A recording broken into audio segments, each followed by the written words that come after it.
con un único objetivo, que es el objetivo que se selecciona en los procesos evolutivos. Y este objetivo no es otro que el de dejar un mayor número de copias de tus genes en la siguiente generación. Esto es lo que favorece la selección natural. Pero además, la manera de dejar el mayor número de copias de tus genes en la siguiente generación, la fundamental, es tener más descendencia. Entonces, la manera de conseguir esto es reproducirse mucho y con las mejores parejas posibles. Y esto es lo que en este tipo de procesos de elección es lo que consiste la selección sexual. Que en realidad la selección sexual implica un montón de procesos diferentes, pero básicamente la selección sexual, la elección de pareja, es un proceso de marketing. Es un proceso en el que cada uno actúa al mismo tiempo, en mayor o menor medida actúa como un elector, un comprador y como un vendedor. Uno está comprando pareja y está vendiéndose a sí mismo como pareja. Y esto lo tenemos muy asumido todos cuando vemos imágenes de aves como los pavos reales, en los ciervos, en cualquier tipo de animal que señaliza, tiene una serie de rasgos que resultan atractivos para los miembros del sexo opuesto, pero por supuesto esto ocurre también en el ser humano. Y muchos de los rasgos que tenemos y muchas de las preferencias que tenemos nosotros ahora, pues en parte pueden haber sido potenciadas y pueden haber sido explotadas en la educación, o pueden haber sido fruto de una modulación por parte de la cultura, pero en buena medida son fruto de todos estos procesos que son comunes a todo el árbol evolutivo que tenemos detrás. La reproducción, a fin de cuentas, no es nada más que esto. En el caso de los machos, de los hombres, buscar un buen óvulo donde poner tu espermatozoide, y en el caso de las hembras, encontrar un buen espermatozoide con el que fecundar tu óvulo. Tan fácil y tan sencillo, relativamente. Pero realmente esto no es tan equitativo como muestro aquí, porque realmente la situación es muy diferente. Y esto es la madre del cordero, y esta es la base del problema de la batalla de sexo y del conflicto sexual. Y es que el precio de producir un espermatozoide, el precio de producir un óvulo es tremendamente diferente. Básicamente porque el óvulo es grande, es costoso y se pueden producir pocos, está limitado el número, y los espermatozoides son pequeños, son relativamente baratos y se pueden producir por millones.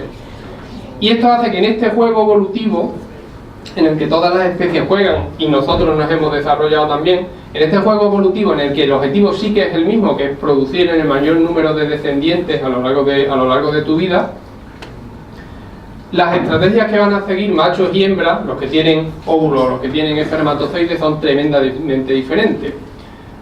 Los machos, que tienen tienen una producción mucho más abundante de espermatozoides de los que necesitan para fecundar, la manera que van a tener en la mayor parte de las especies de conseguir maximizar ese éxito reproductivo, maximizar el número de descendientes que van a tener, es intentar conseguir tantos óvulos como puedan que poder fecundar, tantas hembras posibles con las que aparearse. Esa es su manera, esa es su estrategia óptima para conseguir maximizar el éxito reproductor.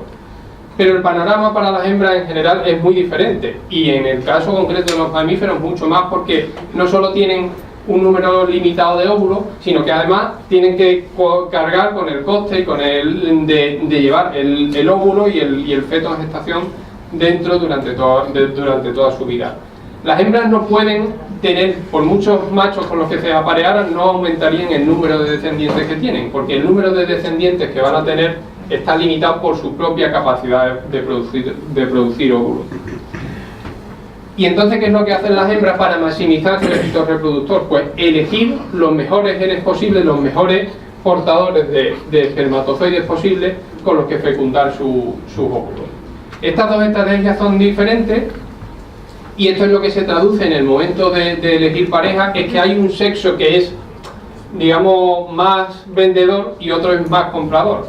Básicamente hay un sexo que va a ser el sexo femenino, que tiene unos criterios de selección mucho más duros, que es más selectivo y que se puede permitir elegir, y hay otro pues que dentro de lo que puede va a elegir, pero va a ser mucho menos selectivo, porque si puede fecundar a una pero fecundar a varias más, pues no va a tener un coste importante. Es crudo, pero es realmente el contexto en el que se produce la evolución de los procesos sexuales. Entonces vamos a ver en qué consiste o qué criterios son los que determinan las preferencias sexuales, tanto femeninas como en cierto modo también masculinas, porque también existen. No somos tan poco selectivos como hemos mencionado. Las preferencias sexuales femeninas, que es el sexo más limitante y que va a tener más, que va a ser el que va a poner más pegas, digamos, va a exigir más filtros a la hora de reproducirse. Se pueden basar en muchos criterios, pero uno de ellos puede ser la simetría facial, que está informando a la hembra de las condiciones en las que del desarrollo temprano del individuo. También rasgos faciales y corporales que son dependientes de la testosterona, como pueden ser unos caracteres faciales más bien rectos, una voz más bien grave. Todos estos rasgos que normalmente denominamos como viriles o muy masculinos, pues todos estos suelen ser rasgos muy relacionados con la testosterona. ¿Y por qué se han desarrollado evolutivamente una preferencia por estos rasgos? Pues porque probablemente un individuo con altos niveles de testosterona, por un lado, va a ser más fiable a la hora de aportar nutrientes o aportar recursos a la pareja, pero también le va a aportar más protección y demás. Entonces son rasgos, además de que también puede tener indirectamente una vinculación con el sistema inmune, con la capacidad del sistema inmune del individuo. Pero hay un rasgo en el que normalmente la gente no piensa que puede tener mucha importancia en nuestra especie, y sin embargo sí que sabemos que tiene importancia en otros mamíferos, como es el olor. Y el olor, de hecho, es de los rasgos que tienen, los diversos estudios que se han hecho en el ser humano, se ha visto que más consistentemente tienen importancia en la elección de pareja. Y no se trata de elegir el macho que más transpire y el macho que tenga un olor más potente. Realmente el papel que juega el olor en la selección sexual en humanos es mucho más sutil. Y es que el olor se relaciona, realmente el olor de un individuo, si quitáramos de en medio todo el ruido que meten los perfumes, pero el olor de un individuo es de las cosas más particulares que hay. Seguro que todos habéis notado que cuando vais a casa de un amigo, de una persona, la casa de una persona, el armario de una persona tiene un olor que es como muy característico y que es muy constante. Pues bien, ese olor tan característico en parte se basa en que el olor de una persona está mediado por los productos de unos genes que son unos genes que están implicados en la respuesta inmune, que son los genes que se suelen denominar el MHC, que es el complejo principal de la histocompatibilidad. No voy a entrar en los detalles genéticos, pero básicamente lo que me interesa es que os quedéis con la idea de que estos son unos genes que codifican moléculas que intervienen en la respuesta inmune. Y estas moléculas lo que hacen es permitir el reconocimiento de patógenos que pueden encontrarse en el ser humano. Pero con una particularidad, y es que cuanto más amplio es el abanico de moléculas diferentes que tú tienes, y esto se consigue teniendo un número de genes, un número de alelos, de versiones de esos genes muy diferentes, cuanto más amplio es ese abanico de moléculas, tú eres capaz de reconocer más patógenos diferentes y eres más eficaz a la hora de defenderte frente a ellos. Pues bien, se sabe en muchas especies y en el ser humano se ha visto que también, que el olor permite identificar qué tipos de genes de MHC tiene un individuo. Esto parece un poco ciencia ficción, pero ya veréis que no lo es. Lo que interesa de esto desde el punto de vista de la elección de pareja es que a una hembra, cuando esté buscando un macho con el que aparearse, lo que le va a interesar es encontrar una pareja que tenga unos genes del MHC lo más diferente posible a los propios, porque así cuando se apareen y tengan su descendencia, la descendencia va a heredar sus propios genes, los genes del macho, y va a tener una combinación de ambos. Cuanto más diferente sea el macho de la hembra, pues la descendencia va a tener un abanico mucho más amplio y le va a permitir responder a muchos más patógenos. Esa es la idea que hay de fondo. ¿Cómo se testa esto? Pues en los seres humanos esto se hace con unos protocolos experimentales que se han repetido muchas veces, que es lo que se llama T-shirt experiment, los experimentos de las camisetas. Que el procedimiento es muy sencillo. Básicamente se coge a una serie de sujetos, se les dan unas camisetas lavadas con unos detergentes especiales que no dejan olores, y se les da instrucciones de que las lleven puestas mientras duermen durante 2 noches seguidas. En ese tiempo no pueden usar perfume, no pueden fumar, hay ciertas comidas que no pueden comer porque son de olores fuertes. Y al segundo día esas camisetas se recogen, se meten en una bolsa hermética y se les dan a oler a otra serie de voluntarios, de mujeres que han participado en el experimento. Ya veis que Raquel hace experimentos dándole chocolate a la gente, y hay otros que hacen experimentos dándole a oler camisetas sudadas. Hay gente con más suerte, hay gente que tiene más suerte y hay gente que tiene menos suerte. Así que cuando os estáis de voluntario a un experimento, mirad muy bien qué es lo que van a estar experimentando, porque no vaya a ser que os toque uno de estos.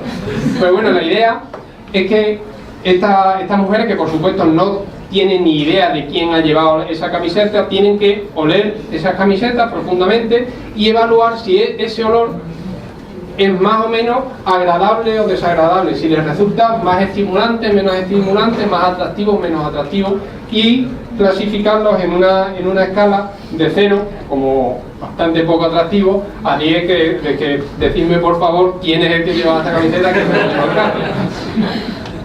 Y se analiza cuáles son la composición de los genes de MHC, tanto de las evaluadoras como de los que llevaban las camisetas. Lo que se ha visto en un montón de estudios diferentes es que hay un patrón muy claro, y que cuando tú comparas esa evaluación de cómo de atractivo es el olor con cómo de parecido o diferente son los genes del MHC de la evaluadora y de la camiseta evaluada, lo que se ve es un patrón de este tipo. Las mujeres las mujeres tienden a evaluar como más atractivos los olores de los donantes que tienen un MHC más diferente del propio. Y esto encaja con esta idea que os decía de que tendemos a tener una preferencia innata por esos rasgos, por esos olores que nos van a permitir tener una descendencia con unos rasgos, con unos genes de MHC mucho más diferentes. Sin embargo, cuando se hacen estos estudios, cuando el tamaño muestral es suficientemente grande, las diferencias aparecen, pero hay bastante ruido. No todas las mujeres evalúan de una manera tan clara. Y hay varios factores que se sabe que afectan, que crean ese ruido, ese ruido de fondo que hace que los patrones existan, pero no sean claros. Uno de ellos es la fase del ciclo en el que se encuentra la mujer. Las mujeres que están en la fase ovulatoria del ciclo, aquellas que están en la ventana fértil, realmente tienen muy marcado este patrón, lo cual es lógico. En el momento en que tú eres fértil es en el momento en que se agudiza tu capacidad para tener una mayor sensibilidad a estos olores. Fuera de esa fase, pues existe una tendencia, pero no es tan clara. Pero lo más interesante es que hay mujeres que no tienen en absoluto marcado este patrón. ¿Y cuáles son estas mujeres? Cuando se hacen estos estudios, se hacen unos cuestionarios, pues viendo también un montón de hábitos, y uno de ellos es el uso, si las mujeres que han participado en el estudio, que están haciendo uso o no de píldora anticonceptiva. Cuando se sacan de este estudio, de esta muestra, las mujeres que están que están tomando la píldora, y se analizan por separado, lo que se encuentra es un patrón completamente diferente. En este caso, cuando la mujer está utilizando anticonceptivos orales, lo que le resulta más atractivo no es el olor de un hombre con un MHC muy diferente, sino todo lo contrario. Les resulta más atractivo el olor de los hombres que tienen el MHC más similar. Es decir, estarían haciendo como una elección totalmente contraadaptativa. ¿Cuál es la causa de esto? Pues muy probablemente la causa es el efecto que tiene la píldora anticonceptiva sobre la fisiología de la mujer. La píldora lo que hace es, no sé si sabéis cuál es el mecanismo con el que funciona la píldora, pero el mecanismo con el que actúa es aumentando los niveles de progesterona y de estradiol. Y ese cóctel hormonal es exactamente el mismo que ocurre cuando una mujer está embarazada. Es decir, la píldora lo que hace químicamente en el cuerpo de la mujer es producir una especie de embarazo químico. Y las mujeres que están eligiendo a pareja en estas condiciones, o las mujeres que están evaluando olores en estas condiciones, están comportándose como si estuvieran embarazadas. Es decir, cuando una mujer está evaluando los olores y están consumiendo la píldora, su elección no está en modo buscar pareja, su elección está en modo embarazo. Y en modo embarazo, ¿qué olores son los que les resultan atractivos? Los que son más similares. Probablemente eso viene como herencia de preferir en esas circunstancias, cuando una mujer está embarazada y tiene que buscar protección, los olores similares son los de la propia familia. Entonces, aquellas que tomáis la píldora, no os fiéis mucho de vuestros sentidos, tened cuidado, porque a veces quizás no estáis yendo con quien más os conviene, ¿no? Los hombres, ya he dicho que somos menos selectivos. Estoy hablando siempre no desde la perspectiva de la relación de pareja, de la atracción sexual para la fecundación. No estoy pensando en las implicaciones de un emparejamiento más a largo plazo, que desde luego serán diferentes. Pero en la atracción puramente sexual, los hombres somos menos selectivos, pero oye, si nos dan para elegir, pues también tenemos nuestros criterios. Y hay varios factores que sí se ha visto en distintos estudios que tienden a afectar a los criterios de selección masculina. Por un lado, todos aquellos rasgos que denotan juventud. También la simetría tanto facial como corporal también importan en la elección de pareja. Pero uno de los factores que se ha visto en estudios que afecta, que más consistentemente se ha visto que afecta a la elección masculina, es el cociente, lo que en inglés se llama waist to hip ratio, el cociente entre la anchura de la cintura y la anchura de las caderas. Aquí tenéis en esta gráfica, en esta imagen de aquí abajo, la misma imagen de la misma persona, pero modificada en un rango más o menos natural de cocientes de cintura a cadera. Cocientes muy bajos, en el que la cintura es muy estrecha en relación a la cadera, y cocientes relativamente anchos, relativamente altos, en los que la cadera pues es estrecha en relación a la cintura. En general varía un poco de unas culturas a otras, de unos estudios a otros, pero parece que está bastante bien establecido que el canon que se suele elegir como lo más atractivo anda alrededor de 0,7. Ni por abajo puede bajar algunas veces, pero desde luego no puede subir mucho de ahí. Y lo interesante de este carácter es que estudios que han evaluado pues los cánones de belleza desde antes de Cristo, figuras, representaciones humanas en pinturas egipcias o griegas hasta la actualidad, eso se ha mantenido relativamente consistente. Puede cambiar el nivel de grasa corporal y demás, pero esa proporción no varía mucho. Las preferencias parece que se mantienen bastante constantes, lo cual es bastante interesante, porque además se mantiene, ya digo, no es algo occidental, se mantiene incluso si te vas a tribus de Samoa, de Papúa, se mantienen estos criterios de belleza. ¿Y por qué existe esa preferencia por este tipo de rasgos? Pues cuando se hacen estudios de una serie de enfermedades y se cruzan con datos biométricos y se evalúa qué es lo que ocurre con este cociente de cintura-cadera, se ha visto que las mujeres que tienen esta proporción por debajo de 0,80 tienen menor riesgo de ciertos factores de enfermedad que en definitiva lo que van a causar es una menor viabilidad, pero también son más fértiles, tienen menor probabilidad de un montón de factores como estos son factores relacionados, estos son dolencias relacionadas con el ovario poliquístico, el hiperandrogenismo, el hirsutismo. El hirsutismo es vello en la cara de más, como la Isabel Pantoja, para que hagáis un poco la idea. Irregularidad menstrual, la alteración del pH del tracto por donde tiene que pasar el espermatozoide. Es decir, una serie de factores que hacen que las mujeres que cumplen ese canon de belleza tienen más probabilidades de ser fértiles y ser viables. Es decir, probablemente se ha seleccionado esta preferencia por esta forma más o menos de guitarra porque los individuos que se emparejaban con estas mujeres dejaban más descendencia, tenían más probabilidades de dejar un Fran Rivera y no un Paquirrín. Entonces, eso probablemente se ha ido heredando a lo largo del tiempo y es lo que ha conseguido pues, que se mantenga hasta nuestros días, ¿no?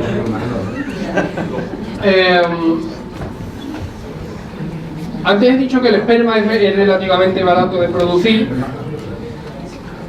pero nuestra capacidad de producir esperma es limitada, aún así, ¿no? Entonces, el esperma hay que administrarlo adecuadamente. Me estoy dando cuenta ahora que he puesto la gráfica con ovejas, hablando de emparejamiento y preferencia en nombre, y ha sido un poco arriesgado.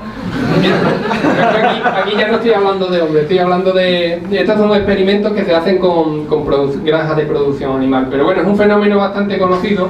Si uno coge a un semental, un carnero o cualquier animal de granja y lo pone a montar una hembra, pues esto que tenéis aquí en el eje Y es el tiempo desde que le presenta a la hembra hasta que finalmente eyacula, ¿no?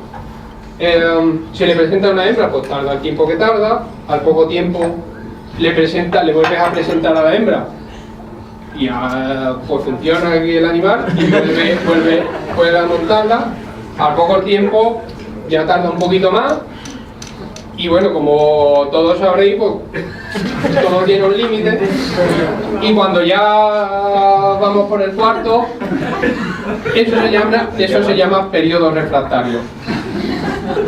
Y hombre, pues existe variabilidad individual, pero existe en todo el mundo. Conforme se presenta más veces la misma hembra, el periodo refractario, el periodo que tarda desde que te presentan a la hembra hasta que empiece al carnero me refiero, hasta que logra eyacular, pues transcurre bastante más tiempo. Pero ¿qué ocurre si en vez de la misma hembra le vamos presentando una hembra diferente cada vez? Pues el patrón es bastante. Si en vez de la misma hembra ponemos una, ponemos otra, o el periodo refractario o no existe o es mínimo, siendo el mismo macho, las mismas condiciones. Es decir, los machos tienen una cierta capacidad de administrar sus reservas de esperma y su capacidad de fecundar, y a partir de cierto punto pues ya se considera que una hembra, si era fértil y podía ser fecundada, ya la inversión está hecha, pero tu manera de maximizar el éxito reproductor, que acordaros es la clave de siempre, el objetivo de todo individuo es dejar el mayor número de descendientes, es poder fecundar un montón de hembras diferentes en vez de una. Entonces, pues ese es el efecto. A este efecto se denomina normalmente producción animal, efecto de una manera así como muy fina y delicada, se le denomina efecto hembra nueva. Los ecólogos evolutivos, como queremos ir un poco más de delicado, eso lo llamamos el efecto Coolidge. Y el efecto Coolidge viene de una anécdota que ocurrió con un presidente americano.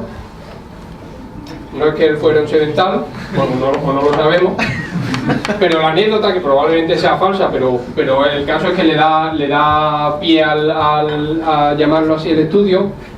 Este hombre, que fue un presidente de los años 30, se encontraba haciendo una reforma agraria, entonces se ve que estaba de gira por algunas granjas experimentales en el centro de Estados Unidos, y iba con su mujer.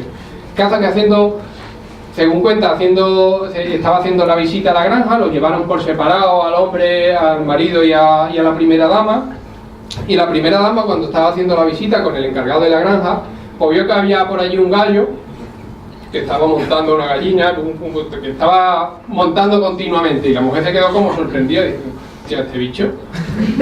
Y le preguntó al encargado, dice, pero este animal, ¿cuántas veces puede montar una gallina al día? Y el encargado dijo, 30 o 40 veces, y la mujer se quedó, pues cuando venga por aquí mi marido, cuénteselo usted esto a mi marido. Claro, al encargado le faltaría tiempo cuando pasó por allí el presidente para decirle lo que le había dicho a su mujer, pero el presidente, este hombre, el Calvin Coolidge, dijo, pero cuando dice que monta tantas veces, ¿lo hace con la misma hembra o con diferente? Dice, no, con diferente. Digo, dígaselo usted a mi mujer. Eso es el efecto Coolidge. El caso es, el efecto Coolidge existirá en humanos. Y claro, que yo sepa, hasta ahora nadie se ha atrevido a hacer un estudio como el de las ovejas en humanos. Podría estar interesante, pero éticamente sería un poco reprobable. Entonces han hecho evidencia un poco indirecta. La manera de hacerlo indirectamente es coger a un sujeto, o una serie de sujetos, y ponerlo a ver películas porno. Entonces se le puede poner películas porno con la misma actriz. Se le pone pues una serie de ciclos en que se ve repetidamente la misma película y se le pide que evalúe en cada visualización. Imagino que serían escenas cortitas, porque no imaginaros 18 o 20 películas, y además que lo harían, digo yo que lo harían en varios días. No tengo en mente los detalles del estudio, pero el caso es que tenía que evaluar cuál era el nivel subjetivo de excitación, y también, por si el tío mentía, pues se le ponía una sonda en el pene para evaluar el tamaño de engrosamiento cómo iba cambiando. Entonces se veía que a medida que se le ponían las mismas películas una y otra vez, el nivel de excitación pues, iba cambiando, iba bajando. Ya es que no era lo mismo. No es que no era lo mismo, es que era lo mismo. El nivel de excitación iba bajando. Y de pronto, cuando ya llevaba 20 veces, ¡pum!, le ponen una película con una mujer nueva. Y ahí veis que claramente el nivel de excitación cambiaba. Había estudios posteriores a este que también evaluaban el volumen de eyaculación y seguía el mismo patrón. Es decir, el efecto Coolidge existe, por si alguno lo dudaba, el efecto Coolidge existe en humanos también.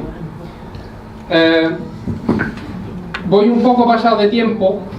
Entonces no sé si queréis que hablemos de esto, de si el tamaño importa o no. Hay alguno para allí que alguno creo que por el fondo que le interesa. Lo voy a contar cortito. Lo traigo porque siempre cuando uno habla de estas cosas siempre hay alguno que dice: oye, y esto del tamaño, a un amigo, ¿el tamaño importa? Realmente cuando te preguntan eso, lo que les interesa no es si el tamaño importa para el nivel de fecundación, así lo que te están preguntando es: ¿el tamaño ya les importa? Pero realmente la pregunta de si el tamaño del pene importa tiene su miga y es interesante. Yo no voy a entrar en los detalles, pero es interesante si el tamaño importa, porque a diferencia de los primates, del resto de primates superiores, el ser humano pues tiene un pene bastante desarrollado. Algunos seres humanos muy desarrollados, pero en general, como veis aquí con un chimpancé, pues el ser humano sale bien parado. Y eso puede tener muchas explicaciones, que no voy a entrar a contarlas. Además, los chimpancés, nosotros hemos perdido el hueso peneano, el resto la mayoría de los mamíferos tienen un hueso, nosotros no tenemos, una lástima.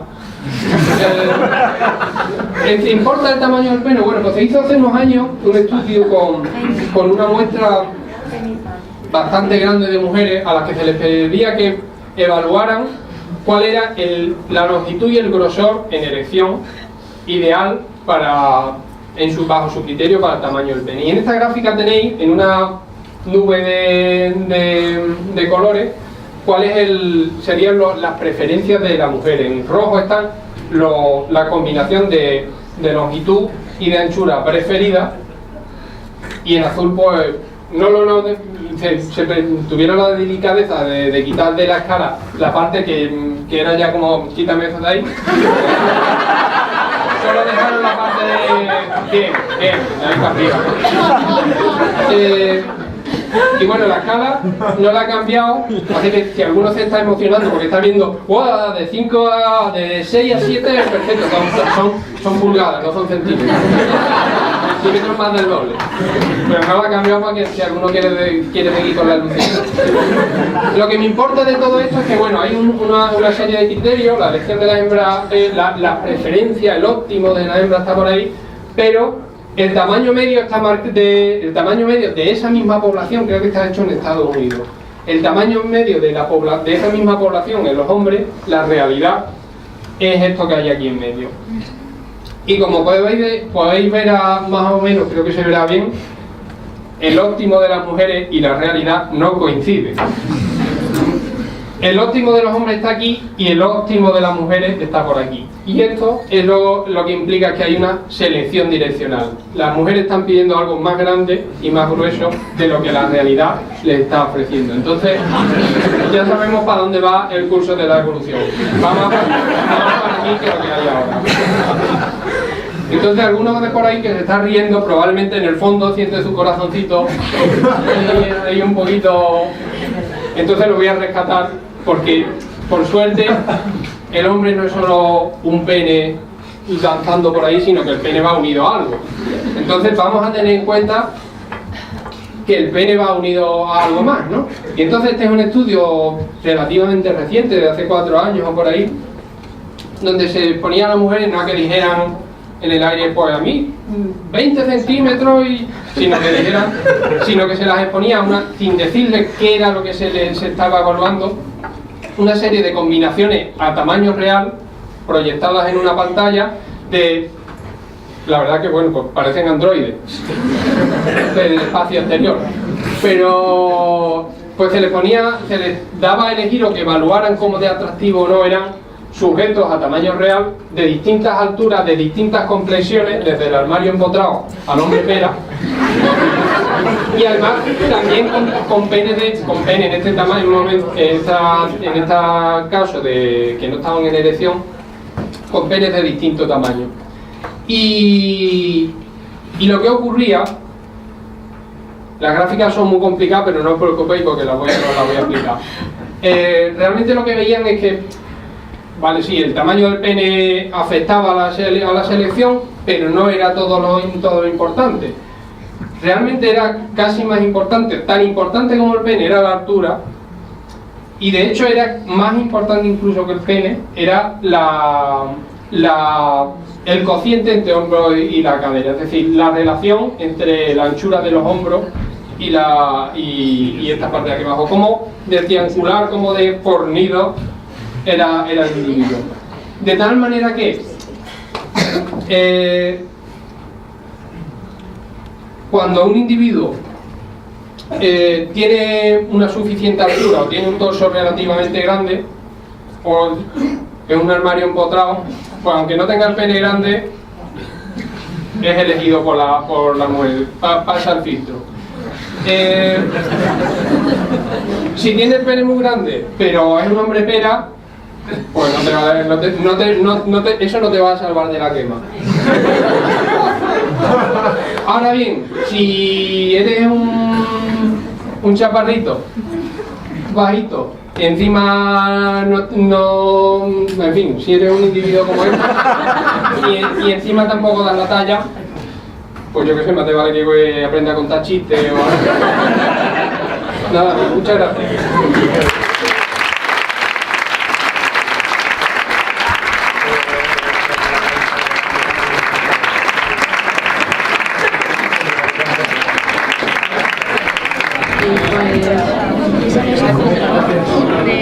Qué difícil me lo han dejado ahora, ¿eh? Bueno, no sé si tengo el cuerpo fornido. Ha dicho que los bajitos ya directamente o soy gracioso o me como un colín, o sea que... Qué desgracia, por Dios. Bueno, me han quitado tiempo y hay gente de la ley, lo tengo complicado también. Pero bueno, vamos a intentarlo. Bueno, soy Manuel José Carpintero, soy presidente de la sociedad. Un pequeño vídeo para que entendáis qué es eso.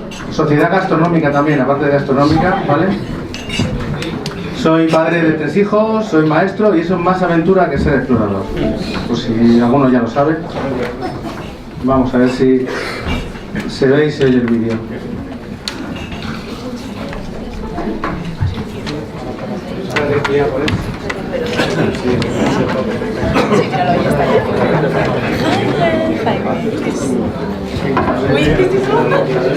Tenía mucho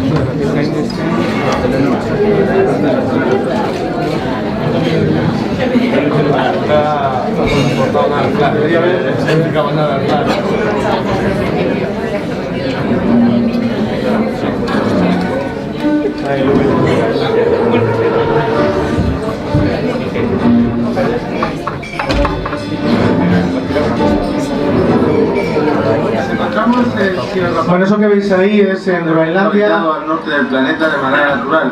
la banquisa helada.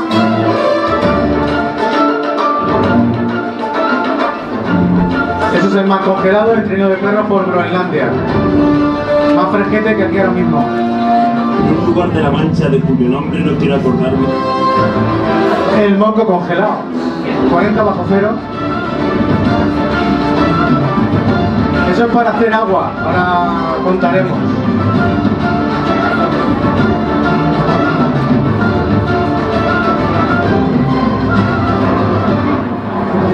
Bueno, nuestra pretensión era llegar a los dos polos de la Tierra llevando el Quijote. Fíjate qué cosa. Igual que fuimos al Polo Norte, fuimos a la Antártida en un velero de 14 metros. Estuve 1 año y medio intentando que me alquilaran un barco por la ruta que tracé. Un alemán aceptó alquilarnos el barco y luego descubrimos que fuimos los primeros en el mundo, por eso nadie quería alquilarnos el barco.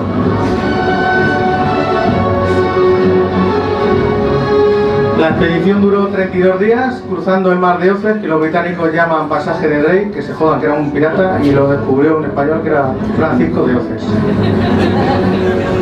Lo dije en Estados Unidos y me aplaudieron, en Londres no hizo tanta gracia. Eso es el principio de un temporal, olas de 14 metros y vientos de 70 nudos, no digo más. Cuando estábamos llegando al círculo polar se nos congeló el océano.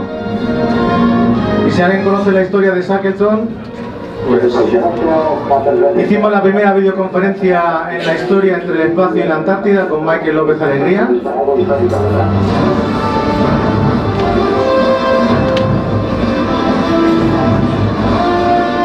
Y se subió un pañuelo de hierbas al espacio. O sea, la Pandorga está arriba flotando, como algunos en la Pandorga. Mirad el timón, qué fresquito, qué bien, al tacto. Aunque no lo creáis, perdí 18 kilos, lo recuperé rápido. Hay un explorador ciudadraleño que se llama Diego de Mazariegos, que en 1528 fundó 2 ciudades reales en México. Nosotros nos atrevimos a buscarlas. Una estaba claro que era San Cristóbal de las Casas, que luego cambió el nombre, pero fundó otro cerca de Yucatán, ¿no? Y al lado de San Cristóbal fundó otro que se llama ahora Chiapa de Corzo. Una ruta de 3.000 kilómetros en todoterreno, en lanchas y a pie. Cuando a las 5 de la tarde en la carretera no podías estar porque te saludaba otra gente y te llevaba a su casa gratuitamente y no te dejaba salir. Pero tuvimos la suerte de poder pernoctar en las ruinas mayas y poder colocar nuestros telescopios para demostrar que esa cultura fue capaz de dominar el cielo, saber cómo funcionaban los astros y orientaban sus edificios hacia el espacio. Ese es San Cristóbal de las Casas, muy parecido, para que os hagáis una idea si no habéis estado, a Almagro o a Infantes, con casas con escudos, con puertas coloniales, muy bonito. Estos son las ruinas mayas que nos quedamos ahí a dormir. Los mosquitos no nos dejaron un poco, pero bueno.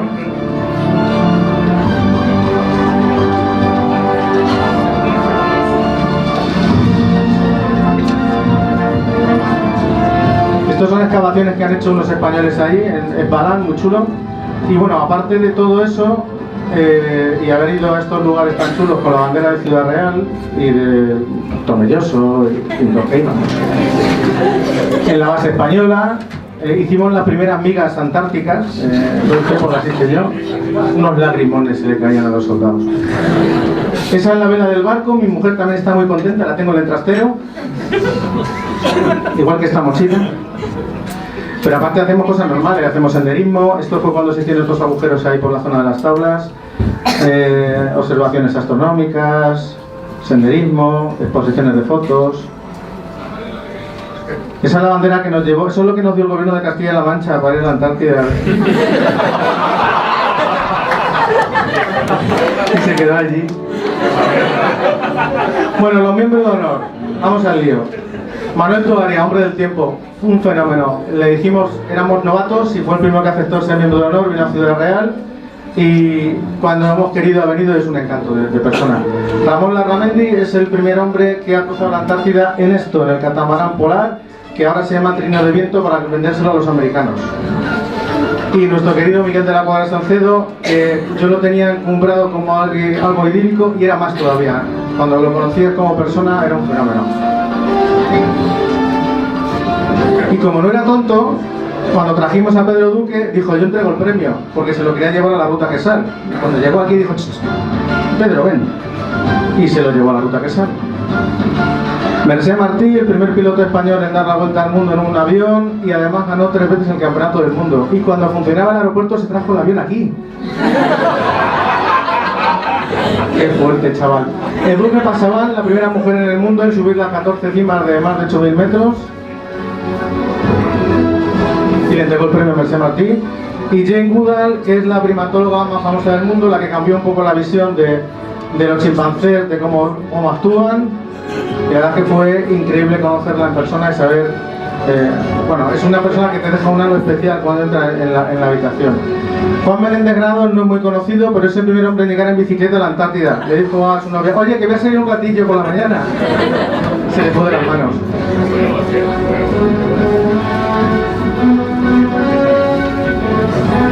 Mirad la rueda, como se te pinche la hemos liado. Sebastián Álvaro, para los que somos de cierta edad, al filo de lo imposible, marcó a muchos de nosotros, y él era el director y se tiró en el Doncel, o sea, al frente de la ferroviaria. Me dice: oye, ¿tienes una cuerda? Digo: sí, pero tampoco... Y ahí lo tenéis columpiado. Y conseguimos que, aparte de la videoconferencia en el espacio, traernos a Michael a Ciudad Real, y convencimos al ayuntamiento para que lo hiciera Pandorgo de honor, y tenemos un Pandorgo del espacio. Ahora lo vais a ver cómo el hombre le colocó el pañuelico. El hombre se flipó cuando vio las manchegas, las dulcineas, a los Pandorgos. Dijo: ¿esto qué es? Yo no voy con traje normal.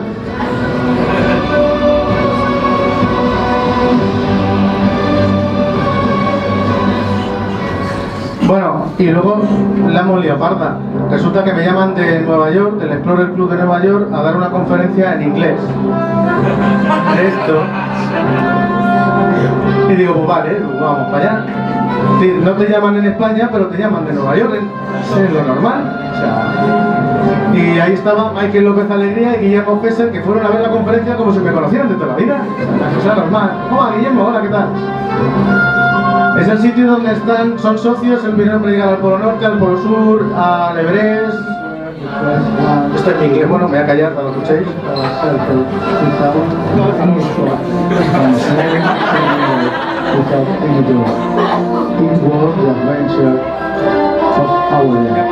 Me apagaron la luz los cabrones, Ahí tenéis el Quijote y la Carta Pola en la Antártida, con un par.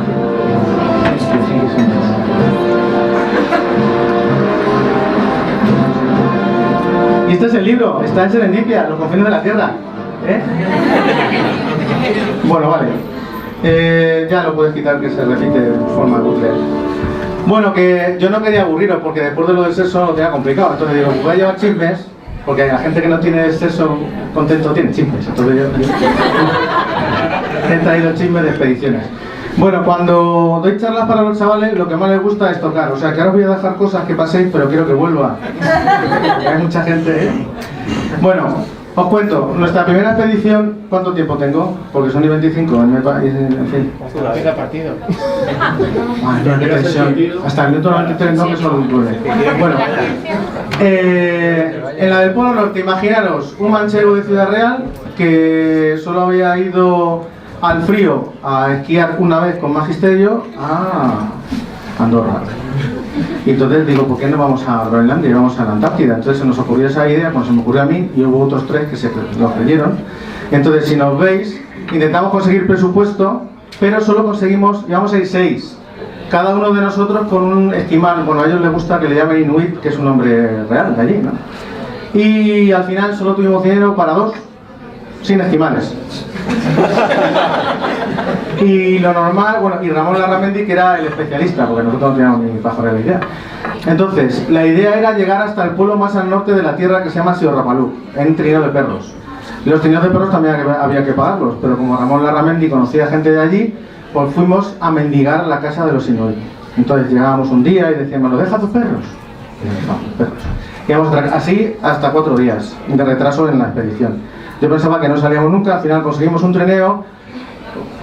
unos palos y 10 perros. Lo normal es que en un trineo con una persona vayan 16 perros. Nosotros íbamos 3 con 10 perros. Entonces íbamos 2 corriendo al lado del trineo. Yo sudaba a 40 bajo cero. Más divertido, más bien. Ahí lo del moco congelado que habéis visto es fundamental. Entonces yo he traído 2 cosas fundamentales que teníamos allí, ¿vale? Y las podéis a ver, a toquetear, es lo bonito de esto, la cercanía, las cervezas, las pintas. Bueno, ¿qué necesitábamos allí? Lógicamente ropa de abrigo, ¿vale? Pues os he traído cómo se fabrican ellos la ropa, ¿vale?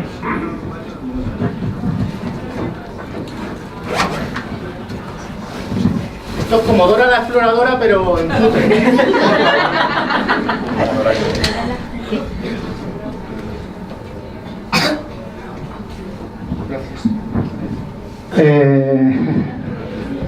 Esto es una piel de foca, ¿vale? No digo cómo huele. Bueno, sí, ahora lo vais a ver. Bueno, lo vais a ver. Mi casa también está en el trastero.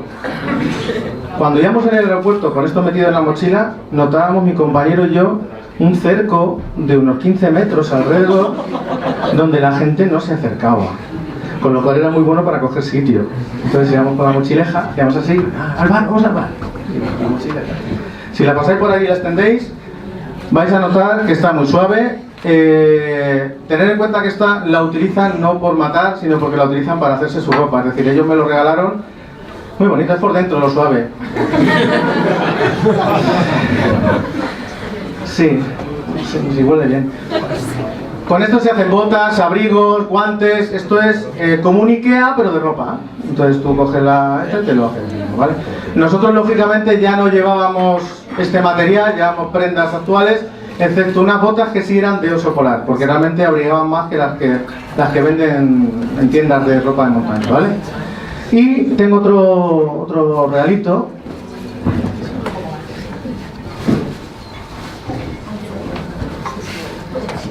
Esto lo tenía la abuela en la cocina, ¿verdad? La foto que habéis visto con el moco congelado, yo estaba a 40 bajo cero. Con este hornillo, simplemente, el Primus de toda la vida, que los nuevos que han hecho duran peor que este, funcionan peor que este y se estropean antes que este. Con este hornillo, uno como este es del siglo XIX, siglo XX, a principios del siglo XX, podíamos estar dentro de una pequeña cabaña de madera a más de 20 grados y fuera 40 bajo cero. Ríete tú del gas natural. Sí, tengo más.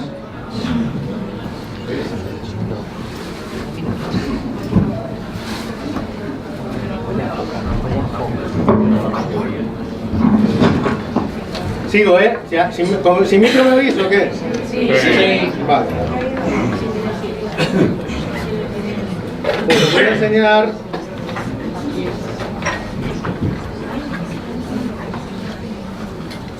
algo que...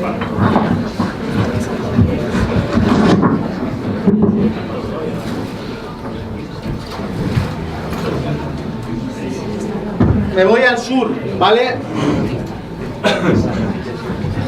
Me voy a la Antártida ahora, ¿vale? Hemos cambiado de polo. Me he cansado ya y ya habéis visto eso, pero nos vamos al polo sur. ¿Esto qué es? ¿Una lata de atún? Cuando lo digo en el colegio flipan los chavales. No, eso, no sé, eso de foie gras. Ya no dicen foie gras, dicen paté. Es otra generación.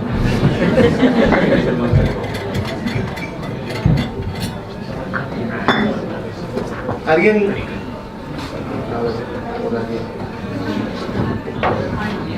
¿Alguien cree o puede intuir qué es esto?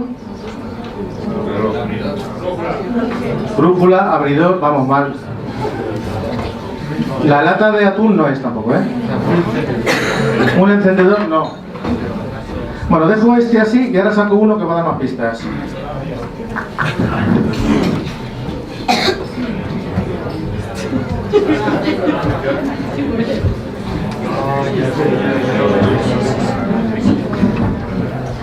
La tecnología. ¿Esto qué es? Astrolabio.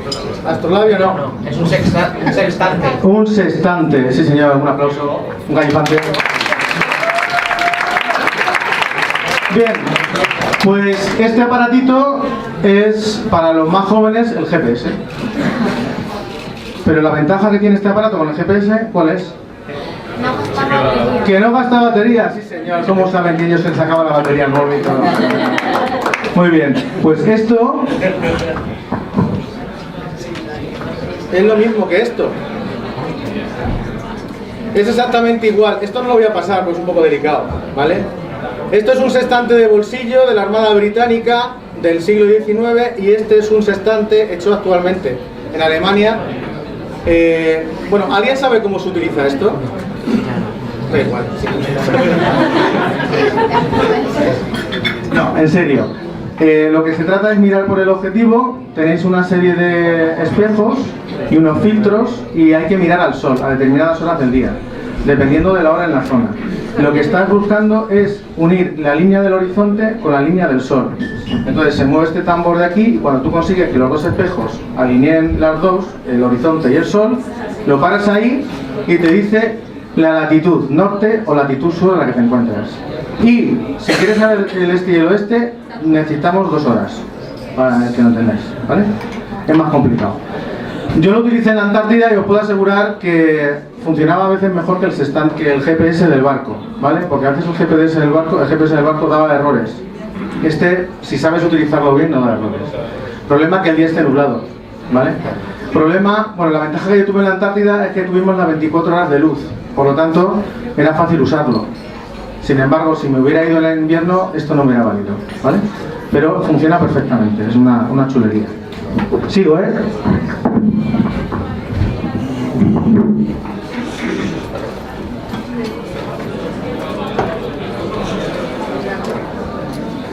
Bueno, esto sí sabéis lo que es, ¿no?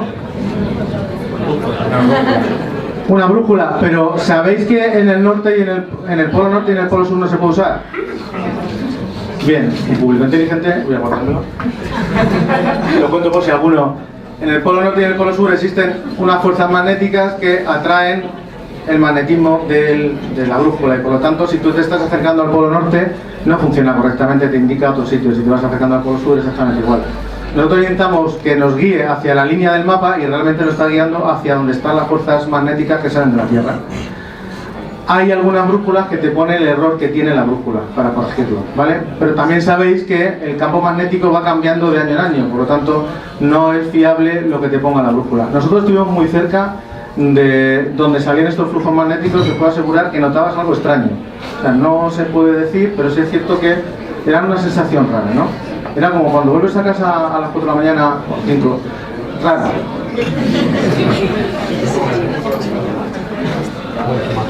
Bien. Navaja multiusos, fundamental, pero esta es especial. Esta navaja la vamos a llevar a una expedición en un ultraligero al Amazonas. Está aquí al lado y es fácil, ¿no? ¿Para qué se lleva? Esto rompería, si te quedas atrapado en el avión o en un coche, esto se utiliza también en los coches, esta punta que tiene aquí rompería el cristal, ¿vale?, del coche, y luego tiene una sierra de diamantes que lo que hace es romper el cristal del coche para poder salir. Luego también tiene unas tijeras especiales para cortar el cinturón de seguridad. Es decir, es como un sistema de seguridad, de auxilio, en caso de que tuvieras un accidente o en un coche o en un avión donde estás atrapado dentro, ¿vale? Os puedo asegurar que es una maravilla. No lo he usado, gracias a Dios. De hecho, si se usa, Vitorino, que es la marca que lo fabrica, te vuelve a hacer el filo del cuchillo que corta el cristal porque se destroza en el primer uso. O sea, es de un solo uso, ¿vale?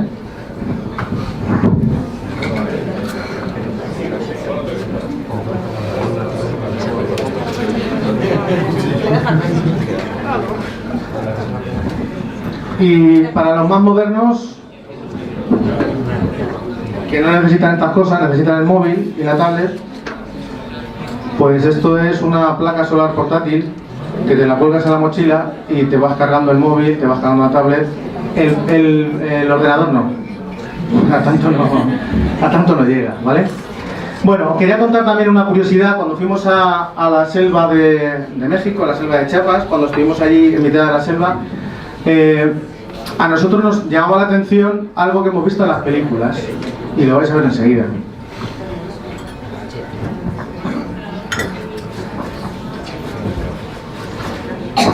Chan, chan, chan, chan, chan, chan, chan. Cómo mola, ¿eh?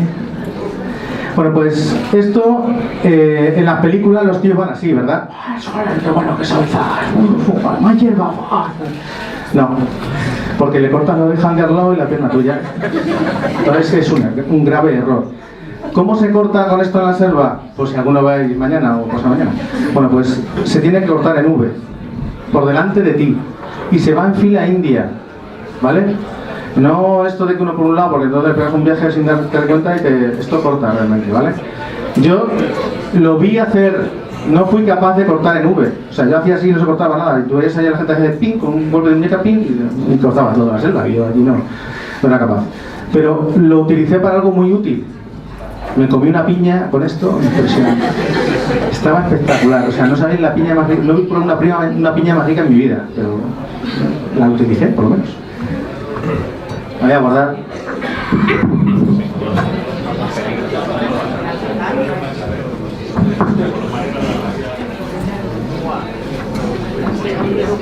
Llega un momento escatológico que mola.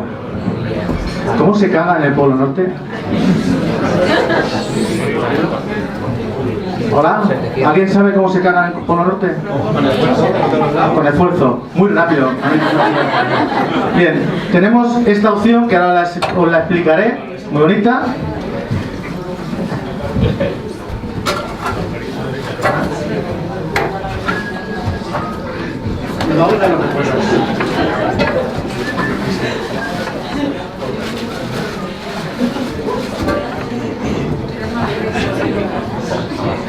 La paga. Un agujerito en el hielo, culo en pompa y muy rápido. Pero claro, a 40 bajo cero uno se lo piensa. ¿Qué pasa? Llega a la casa de los Inuit. En la casa de los Inuit, la taza del váter, porque tienen taza del váter, tienen PlayStation, tiene pantalla de plasma, de todo. Pues hay una taza del váter y cuando llegas allí, en los pueblos más al sur, que son más civilizados, hay una bolsa dentro de la taza, porque la taza no tiene agujero. Esta bolsa.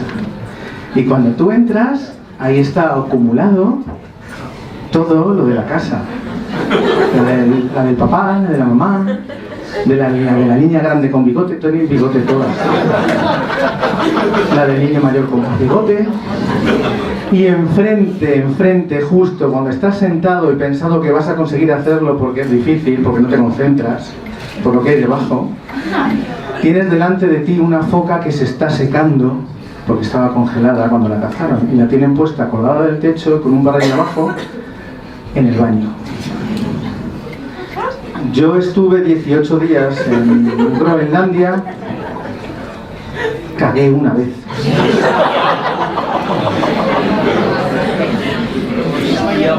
La necesidad, lo justo, ¿vale? Bueno, pero eso es en las ciudades más civilizadas al sur.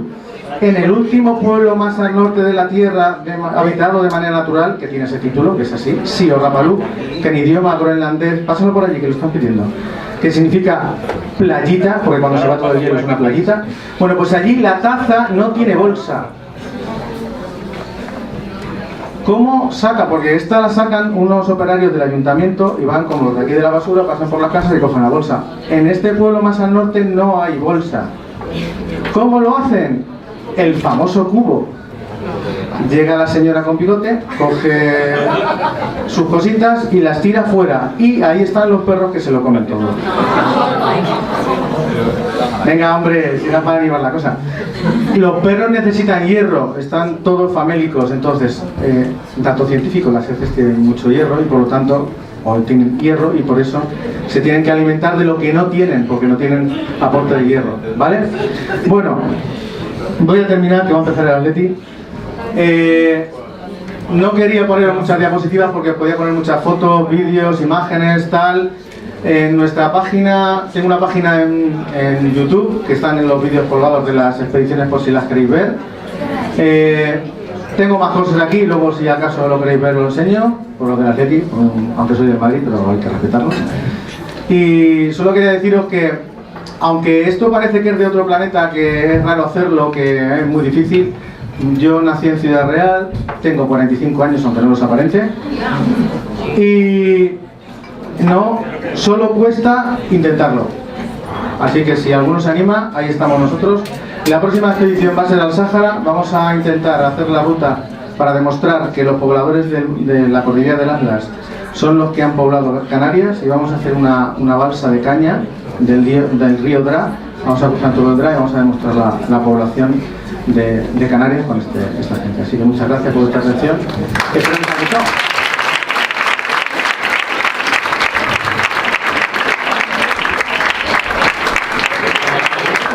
Muchas gracias. Y vamos a pasar al sorteo rápido antes de que jueguen la plática. A ver, que me va a tocar a mí seguro.